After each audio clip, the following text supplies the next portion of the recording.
Punk is the art of chaos and nonconformity. Follow me as we take a trip through the world of punk. The late 60s saw the birth of the punk movement as we know it today, with movements starting in both Detroit and New York, and bands like the Stooges and the MC5 coming on the scene. I want some, alright. But she can't help because she's not right.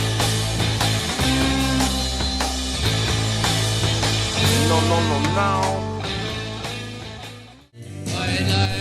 The formation of the Velvet Underground in New York would also be a monumentous occasion for punk. With the release of the Velvet Underground and Nico in 1967, the album would pave the way for modern punk as we know it today.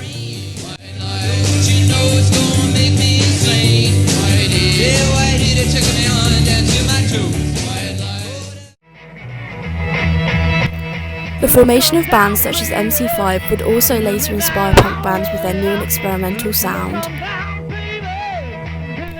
Although the spirit of the 60s was still deeply embedded in music, there was room for something new, and that's how punk was born.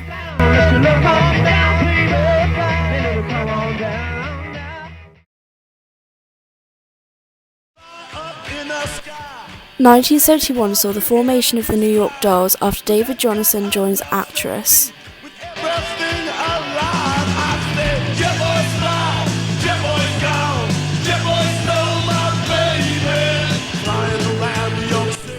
The New York Dolls were the epitome of trashy glam rock and got people's heads turning, inspiring lots of punk bands we know today.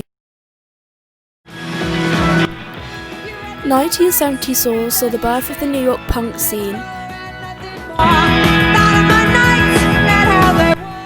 Bands like the Ramones, Blondie and the Talking Heads appeared on the New York scene, playing in classic punk clubs such as CBGB and Max's Kansas City.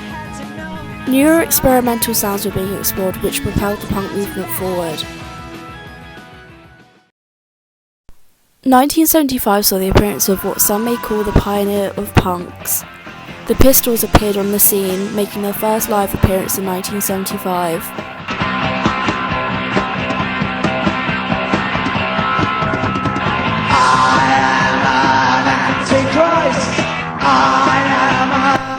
They opened for Bazooka Joe, and although they fade away, one of their members, Stuart Goddard, would go on to become Adamant. The Pistols' anarchist ideals appealed to lots of young punks in London and started a new fashion movement. 1976 saw the beginning of the London movement, one of the most important movements for punk. This was the year for punk pioneers. The Buzzcocks, the Clash, the Slits, the Dead Boys, the Damned, the Jam, Susie and the Banshees, and X-Ray Spex all formed. The Pistols also set off on their first tour, the Anarchy Tour. However, due to fear of violence, many of the dates were cancelled.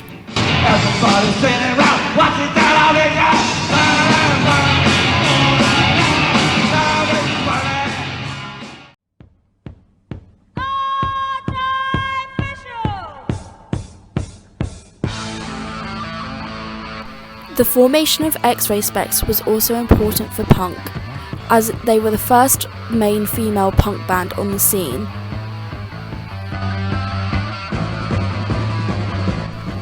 X-Ray Spex would go on to pioneer the Riot Girl movement that was founded in the 90s, built on feminism and ideologies surrounded by females in punk. ',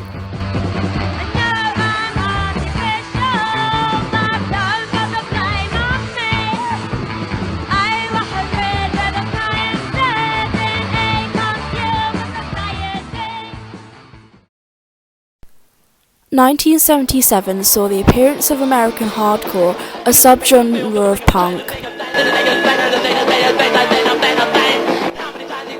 In a relatively short period, the Misfits, Black Flag, Bad Brains, the Dead Kennedys and a score of other American punk bands would make their debut.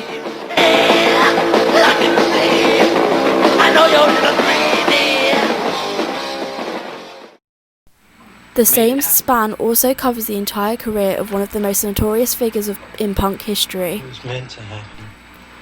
In 1977, Sid Vicious joined the Sex Pistols. By the end of 1978, the Sex Pistols had dissolved, and Sid Vicious was found dead from a heroin overdose in New York on February 1st, 1979.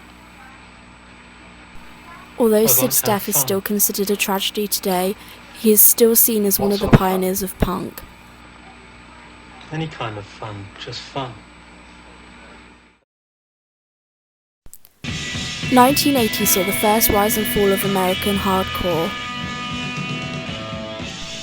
1980 is the year that Penelope Spheris made and released The Decline of Western Civilization, a documentary on American hardcore, featuring performances and interviews with Black Flag, Fear, The Circle Jerks and The Germs. 1980 was also the year that Darby Crash of The Germs would commit suicide on December 8th. While Crash's death wasn't a direct factor, American hardcore would begin to wane in popularity as the new tide of bands hit the scene. By 1988, American hardcore was fading rapidly. Salvation came with the formation of Epitaph Records. Epitaph provided a new home for American hardcore bands to release records, and ultimately other hardcore labels would follow.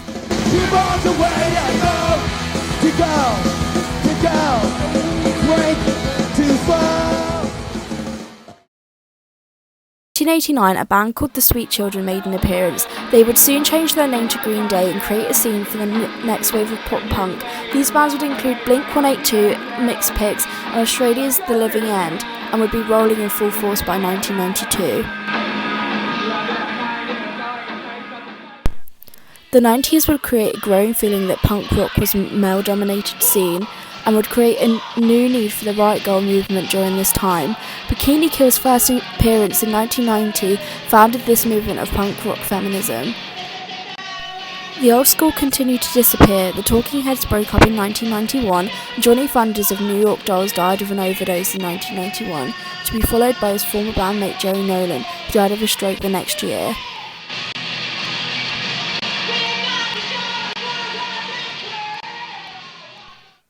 The mid-90s to the early 2000s, punk enjoyed a resurgence in popularity. The popularity of the grunge scene in the early 90s left a spot for pop-punk bands, most notably Green Day, to sell platinum albums. The band's Warped Tour, launched in 1995, started a yearly festival showcasing punk bands of all genres and creating a more wholesome place for American youth to see punk rock, bringing the genre out of smoky bars and into the light of day.